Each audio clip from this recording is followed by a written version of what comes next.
Hello friends, मेरा नाम है विवेक सिंह और आप देख रहे हैं friends fund spy. Friends, recent time की अगर बात करें, जिस तरह से कोविड-19 की प्रॉब्लम चल रही है, ऐसे लोग जिनको कोरोना हो गया है और अगर उनको हॉस्पिटल में हॉस्पिटलाइज होना पड़ रहा है तो उनको काफ़ी ज़्यादा मोटे हॉस्पिटल्स के बिल जो है पे करने पड़ रहे हैं। इवन अगर हम कोरोना की बात नहीं भी करें तो इससे पहले भी अगर किसी को कोई डिजीज़ हो रही थी तो आजकल जिस तरह से हॉस्पिटल के एक्सपेंसेस काफ़ी ज़्यादा बढ़े हुए हैं तो काफ़ी ज़्यादा मोटा बिल हमको पे करना पड़ता है। तो हम में से काफ़ी लोग ये रियलाइज़ कर रहे हैं कि क्यों ना एक हेल्थ इंश्योरेंस कवर ले लिया जाए। अब आखिरकार एक अच्छा हेल्थ इंश्योरेंस कवर क्या होता है और एक अच्छे हेल्थ इंश्योरेंस कवर के क्या इंपॉर्टेंट फीचर्स होते हैं, तो आज की इस वीडियो में हम इस पर बात करेंगे। तो फ्रेंड्स, अगर आप इस चैनल पर नए हैं तो प्लीज़ चैनल को सब्सक्राइब करिए और बेल आइकन को वेट करिएगा ताकि हमारी वीडियोस की लेटेस्ट नोटिफिकेशन आप तक पहुंचती रहे। तो आज की इस वीडियो में हम बात करते हैं टॉप 10 ऐसे इंपॉर्टेंट फीचर्स की जो आपको एक अच्छा हेल्थ इंश्योरेंस कवर लेने में मदद करेंगे। सबसे पहले फीचर्स की बात करते हैं कि जनरली हमें जो है हेल्थ इंश्योरेंस कवर लेना जो चाहिए वो अर्ली एज में ले लेना चाहिए। अर्ली एज का मतलब क्या हुआ, लेट 20s की अगर बात करें, अगर आप 20 साल से ज़्यादा की एज है या 30 साल से कम की एज है, तभी आपको एक अच्छा हेल्थ इंश्योरेंस कवर ले लेना चाहिए जब आपकी एक डिसेंट सैलरी वगैरह आ रही हो या फिर आप जॉब कर रहे हो और आप पर ज़्यादा जो है लायबिलिटीज़ ना हो। क्योंकि अगर आप अर्ली एज में जो है अपना हेल्थ इंश्योरेंस लेते हैं तो उसका एडवांटेज ये होता है कि अर्ली एज में हेल्थ इंश्योरेंस कवर लेने से उसका जो प्रीमियम अमाउंट होता है वो कम होता है और उस टाइम में आपको एक कवरेज अमाउंट अच्छा खासा मिलता है। और अगर आप अर्ली एज में हेल्थ इंश्योरेंस ले लेते हैं तो उस केस में जो है आपका जो प्रीमियम है वो लॉक हो जाता है और उस केस में वो आगे आने वाले समय में अगर आपको कोई भविष्य में कोई बीमारियां होती हैं इन फ्यूचर, देन उस केस में वो पर्टिकुलर प्रीमियम चूंकि आपका कम रहेगा तो आपका कवरेज अमाउंट भी अच्छा रहेगा, तो आपको काफ़ी ज़्यादा हेल्प करता है। तो पहला इंपॉर्टेंट पॉइंट ध्यान रखना है कि अगर आप जो है जितनी जल्दी से जल्दी हो सके आप एक अपना अच्छा था हेल्थ इंश्योरेंस कवर ले लिया चाहिए। स्पेशली यंगस्टर्स की अगर बात करें तो हम यंगस्टर्स काफ़ी लेट में रियलाइज़ करते हैं कि हमारे पास एक हेल्थ इंश्योरेंस कवर होना चाहिए। तो जल्दी अगर हम अपना हेल्थ इंश्योरेंस कवर ले लेते हैं तो उसमें हमें काफ़ी ज़्यादा एडवांटेज देखने को मिलते हैं। दूसरे पॉइंट की अगर बात करें फ्रेंड्स, तो आजकल बहुत सारी ऐसी कंपनीज़ है, अगर आप कंपनीज़ में जॉब करते हैं तो बहुत सारी कंपनीज़ अपने एम्प्लॉयज़ को जो है group health insurance cover provide करती हैं। दैट मीन्स सभी एम्प्लॉयज़ को जो है वो हेल्थ इंश्योरेंस कवर प्रोवाइड करती हैं। लेकिन वहाँ पर डिसएडवांटेज ये होता है कि ये जो पर्टिकुलर जो कंपनीज़ का जो हेल्थ इंश्योरेंस कवर होता है जो अपने एम्प्लॉयज़ को ग्रुप में प्रोवाइड करती हैं, उनकी कई सारी लिमिटेशंस होती हैं। और दूसरा पॉइंट ये भी होता है कि वहाँ पर जो सम एश्योर्ड या जो कवरेज अमाउंट होता है, कवर अमाउंट होता है, वो भी काफ़ी कम होता है। तो अगर आप किसी ऐसी कंपनी में काम कर रहे हैं जिसमें आपको पर्टिकुलर कंपनी की तरफ से हेल्थ इंश्योरेंस कवर मिला हुआ है, फिर भी आप अपना एक इंडिविजुअल अच्छा एक हेल्थ इंश्योरेंस कवर जरूर रखिए जिसका पर्टिकुलर जो है एक ठीक ठाक जो है डिसेंट अमाउंट जिसका कवरेज का हो, एटलीस्ट कम से कम 5 लाख रुपीज़ का तो हो ही, जिससे अगर इनकेस कोई बीमारी होती है तो आपका जो particular sum assured amount at least उतना तो हो कि वो आपकी बीमारी को कवर कर पाए। सपोज आपकी कंपनी ने आपको कवर दे भी रखा है तो उसकी कई सारी सर्टेन लिमिटेशंस है और अगर इनकेस आपको जो डिजीज़ हुई वो अगर उसमें कवर नहीं हो रही है या पर्टिकुलर जो ट्रीटमेंट का अमाउंट बहुत ज़्यादा है, देन उस केस में आपको पर्टिकुलर हेल्थ इंश्योरेंस लेने का भी कोई फ़ायदा नहीं होगा। तो अगर आप एक हेल्थ इंश्योरेंस आपको ऑलरेडी कंपनी ने दे रखा है तब भी आप कोशिश करिए कि एक अपना इंडिविजुअल जो है हेल्थ इंश्योरेंस कवर जरूर लीजिए। ये था सेकेंड पॉइंट। थर्ड पॉइंट की अगर फ्रेंड्स बात करें तो अगर आप पर्टिकुलर मैरिड हैं या आपकी पर्टिकुलर फैमिली है तो आप कोशिश कर सकते हैं कि आप एक फैमिली फ्लोटर प्लान भी ले सकते हैं। अगर आप मैरिड नहीं हैं तो आप अपना इंडिविजुअल प्लान लीजिए। अगर आप मैरिड हैं और आप फैमिली है आपकी, तो आप कोशिश करिए कि पर्टिकुलर आप एक फैमिली कवर ले लीजिए। फैमिली कवर का एडवांटेज ये होता है कि आपकी पर्टिकुलर फैमिली में सभी लोग उसमें कवर अप हो जाते हैं और इनकेस अगर फैमिली में किसी को भी कोई भी बीमारी होती है तो वो जो टोटल कवरेज अमाउंट होता है वो पर्टिकुलर फैमिली के लिए यूटिलाइज़ किया सकता है। और इसमें एक एडवांटेज ये होता है कि इसका जो कवरेज अमाउंट आप थोड़ा सा प्रीमियम एक्स्ट्रा पे करते हैं और आपकी उसमें पूरी फैमिली को जो है कवर अप कर दिया जाता है। और इंडिविजुअल अगर आप हर बंदे का पर्टिकुलर जो है कवरेज लेते हैं फैमिली में सबका, तो वो काफ़ी कॉस्टली होता है। तो बेस्ट ये है कि अगर आप एक फैमिली है आपकी तो आप कोशिश करिए कि आप एक फैमिली फ्लोटर प्लान लीजिए और उसमें अपनी पर्टिकुलर पूरी फैमिली को कवर करिए, क्योंकि फैमिली में अगर किसी को भी कोई भी डिजीज़ होती है देन उस केस में पूरी पर्टिकुलर फैमिली सफ़र करती है और पर्टिकुलर जो है जो हॉस्पिटल के एक्सपेंसेस के बिल के बर्डन होते हैं जो फैमिली का जो पर्टिकुलर अर्निंग मेंबर होता है उस पर भी आता है। तो कोशिश करिए कि आप एक फैमिली पर्टिकुलर प्लान जो है वो लीजिए। नेक्स्ट पॉइंट बात करते हैं फ्रेंड्स, जब कभी भी हम कोई इंश्योरेंस पॉलिसी लेते हैं, स्पेशली हेल्थ इंश्योरेंस पॉलिसी, तो हमको काफ़ी एक्सपर्ट्स ये बताते हैं कि आप जो पर्टिकुलर हेल्थ इंश्योरेंस पॉलिसी लीजिए उसमें ये देख लीजिए कि कौन कौन सी डिजीज़ेस जो है वो कवर की जाती हैं। तो ये तो ठीक है, अच्छी बात है कि हमें देखना चाहिए कि हेल्थ इंश्योरेंस लेने से पहले कि कौन कौन सी पर्टिकुलर जो है डिजीज़ हैं जिसको कंपनी जो है वो कवर कर रही है। लेकिन हमें एक इस बात का ये भी ध्यान रखना चाहिए पॉलिसी को लेने से पहले कि हम ये भी अच्छे से देख लें कि पर्टिकुलर जो है पॉलिसी में कौन कौन सी डिजीज़ेस को कवर अप नहीं किया जा रहा है।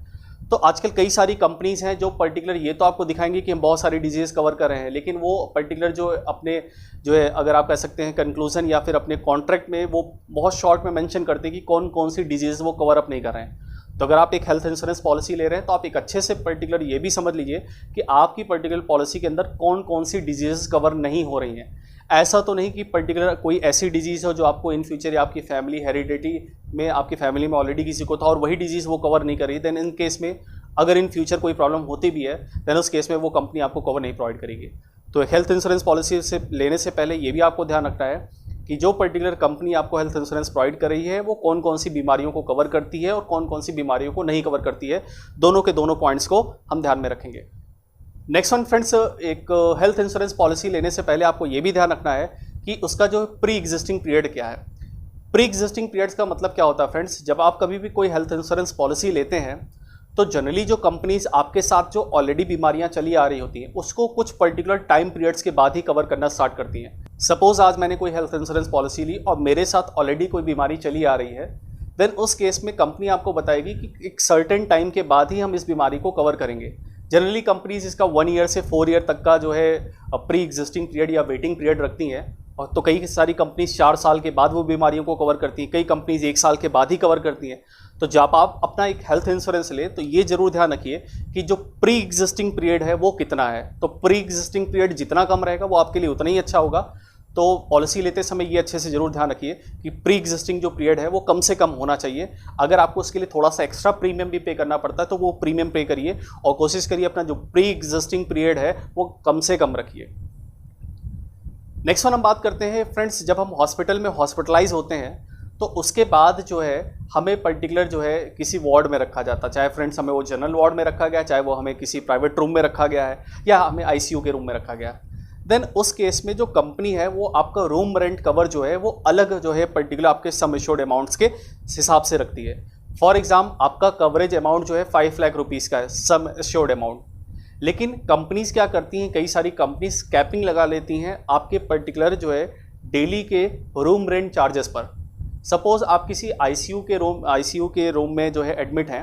और आईसीयू में अगर आप एडमिट है तो सपोज आपका रूम रेंट का जो चार्ज है वो है सपोज 5,000 रुपीज़। सपोज आपकी कंपनी ये लिमिटेशन लगा रखी है कि आपको जो हम रूम रेंट कवर देंगे एक पर्टिकुलर डे का वो 3,000 रुपीज़ देंगे। देन उस केस में भले आपका कवरेज अमाउंट 5 लाख रुपीज़ का है, जो कि आपके पर्टिकुलर रूम रेंट पर कैपिंग है 3,000 रुपीज़ की, और आपका रूम अगर 5,000 रुपीज़ का है तो कंपनी आपको बस 3,000 रुपीज़ का रिम्बर्समेंट देगी और 2,000 रुपीज़ आपको पर डे एक्स्ट्रा अपनी पॉकेट से पे करना पड़ेगा। तो कोशिश करिए जब कभी भी आप हेल्थ इंश्योरेंस पॉलिसी लीजिए तो रूम रेंट की कैपिंग जरूर देख लीजिए कि आप अगर पॉलिसी ले रहे हैं तो आपके रूम रेंट पर कैपिंग ना हो, या इवन अगर कैपिंग होती भी है तो एक अच्छे खासे अमाउंट के बाद वहाँ पर कैपिंग जो है वो आपको देखने को मिले। तो रूम रेंट की कैपिंग जो है आप जरूर ध्यान रखिएगा। नेक्स्ट पॉइंट की अगर बात करें तो नेक्स्ट पॉइंट पर आपको ध्यान रखना है हॉस्पिटल के नेटवर्क्स की।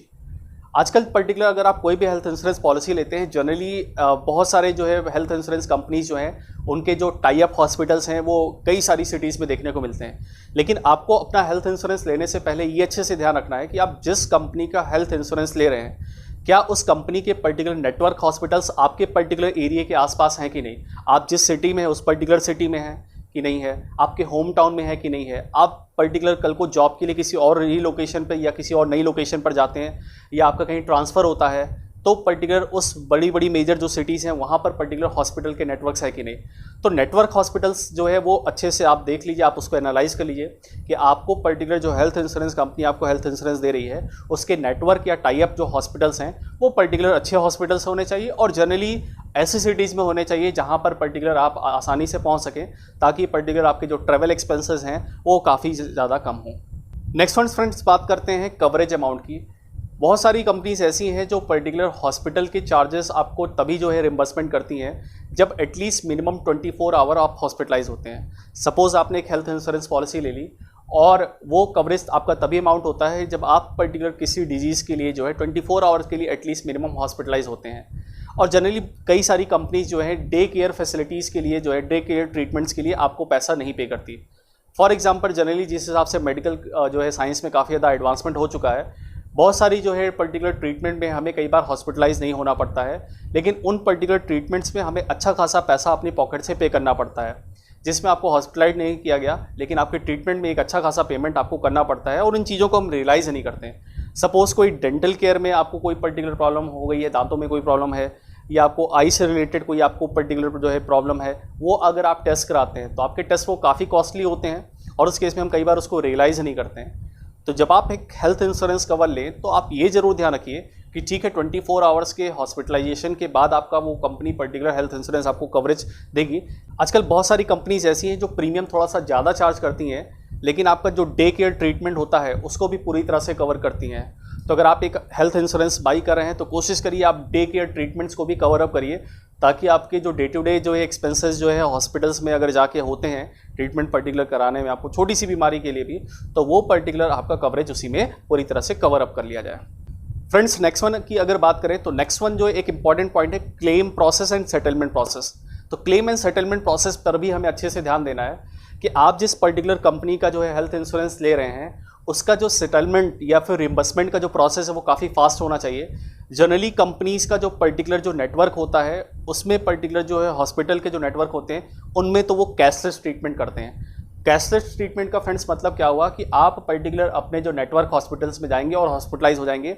और आपको अपनी पॉकेट से एक भी रुपये पे नहीं करना है और आपका पर्टिकुलर ट्रीटमेंट पूरी तरह से स्टार्ट हो जाएगा। और बहुत सारे ऐसे जो नेटवर्क हॉस्पिटल्स नहीं है वहाँ पर अगर आप जाते हैं पर्टिकुलर ट्रीटमेंट कराने के लिए तो पहले आप अपनी पॉकेट से वहाँ पर पैसा पे करेंगे और उसके बाद जब ट्रीटमेंट कंप्लीट होगा तो वो जो कंपनी है जो आपको इंश्योर कर रही है वो कंपनी आपका जो अमाउंट है वो आपको रिम्बर्स करेगी, वो आपको वापस देगी। तो आपको ये ध्यान रखना है कि अगर आप हेल्थ इंश्योरेंस पॉलिसी ले रहे हैं तो कंपनी का रिम्बर्समेंट प्रोसेस काफ़ी फास्ट होना चाहिए और आपको वो भी ध्यान रखना चाहिए कि रिम्बर्समेंट जो है आपको जल्दी से जल्दी पैसा मिल जाए। दूसरा पॉइंट फ्रेंड्स आपको ध्यान रखना है, एक हेल्थ इंश्योरेंस पॉलिसी एक अच्छी कंपनी वो कंपनी कहलाएगी जिसका क्लेम सेटलमेंट रेशियो बहुत अच्छा होगा। क्लेम सेटलमेंट रेशियो का मतलब क्या हुआ, आप पर्टिकुलर जो है इंश्योरेंस के लिए कितने लोग क्लेम करते हैं और उनमें कितने लोगों को पर्टिकुलर इंश्योरेंस कंपनी पैसा पे करती है। ये जो क्लेम सेटलमेंट रेशियो है आप insurance regulatory development authority of India that is IRDAI की वेबसाइट पर जाके इजीली चेक कर सकते हैं। और IRDAI की वेबसाइट पर अगर आप कोई भी हेल्थ इंश्योरेंस पॉलिसी लेते हैं तो उस कंपनी का जो क्लेम सेटलमेंट रेशियो है वो आपको देखने को मिलेगा। तो एक ऐसी कंपनी जिसका क्लेम सेटलमेंट रेशियो जितना ही होगा वो उतना अच्छा हेल्थ इंश्योरेंस जो है माना जाएगा। तो जनरली कोशिश करिए कि क्लेम सेटलमेंट रेशियो भी अच्छा हो और आपका जो सेटलमेंट या जो रिम्बर्समेंट का प्रोसेस है वो भी कंपनी का काफ़ी ज़्यादा फास्ट होना चाहिए। नेक्स्ट वन पॉइंट की अगर बात करें फ्रेंड्स, अगर आपको लगता है कि आपका पर्टिकुलर जो सम एश्योर्ड अमाउंट है वो इंश्योरेंस का कम है तो आप उसके लिए टॉपअप प्लान्स भी ले सकते हैं उसको पर्टिकुलर बढ़ाने के लिए। टॉपअप प्लान्स का एडवांटेज ये होता है कि आप थोड़ा सा एक्स्ट्रा प्रीमियम पे करते हैं और एक अच्छे खासे अमाउंट के लिए जो है आपका पर्टिकुलर जो है वो प्लान टॉपअप हो जाता है। लेकिन टॉपअप प्लान्स तभी फंक्शन करते हैं जो आपका पूरा का पूरा कवरेज अमाउंट जो है वो एग्जॉस्ट हो जाएगा। कहने का मतलब क्या हुआ फ्रेंड्स, सपोज आपने 5 लाख रुपीज़ का एक हेल्थ इंश्योरेंस कवर लिया है और उसमें 2 लाख रुपीज़ का आपने टॉपअप प्लान एड ऑन करा दिया जिसके लिए प्रीमियम काफ़ी कम आपको पे करना पड़ेगा। देन इस केस में अगर आपके 5 लाख रुपीज़ ट्रीटमेंट में पूरी तरह से एग्जॉस्ट हो जाते हैं तो आपको जो एक्स्ट्रा 2 लाख रुपीज़ के लिए जो है जो आपके पर्टिकुलर टॉपअप के थ्रू आपको मिल रहे हैं वो पर्टिकुलर ट्रीटमेंट में आपके लगा दिए जाएंगे। तो आप एक टॉपअप प्लान्स भी ले सकते हैं अगर आपको लगता है कि आपका पर्टिकुलर कवरेज अमाउंट कम है। दूसरा फ्रेंड्स, आजकल जो है क्रिटिकल इलनेस की प्रॉब्लम काफ़ी ज़्यादा बढ़ती जा रही, जैसे कैंसर हो गया या फिर अगर हम लोग बात करें हार्ट से रिलेटेड प्रॉब्लम्स हो गई। तो आजकल बहुत सारी कंपनीज ऐसी हैं जो क्रिटिकल इलनेस के लिए राइडर्स या पर्टिकुलर एड ऑन प्लान्स भी दे रही हैं जिसमें आपको एक छोटा सा अमाउंट जो है प्रीमियम में पे करना पड़ता है।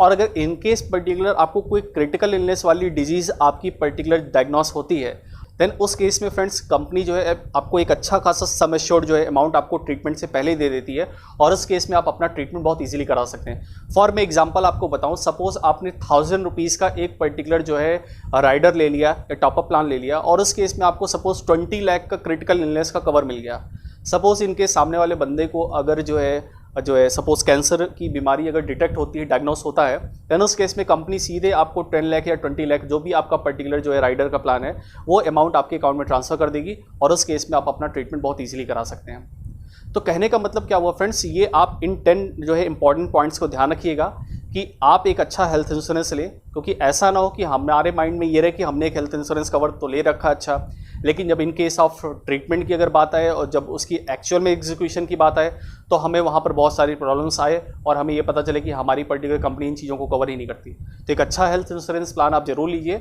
भले आपको थोड़ा सा प्रीमियम हाई पे करना पड़े तो आप पर्टिकुलर टाइम पर पे कर दिए, क्योंकि ओवर द टाइम पीरियड आपकी जैसे सैलरीज वगैरह बढ़ती रहेगी, क्योंकि आपका प्रीमियम लॉक रहेगा उस केस में आपका पूरी तरह से कवरेज बना रहेगा।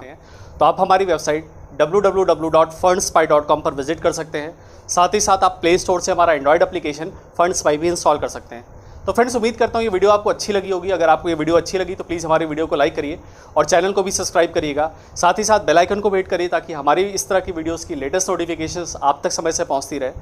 Thank you friends, stay safe and stay healthy.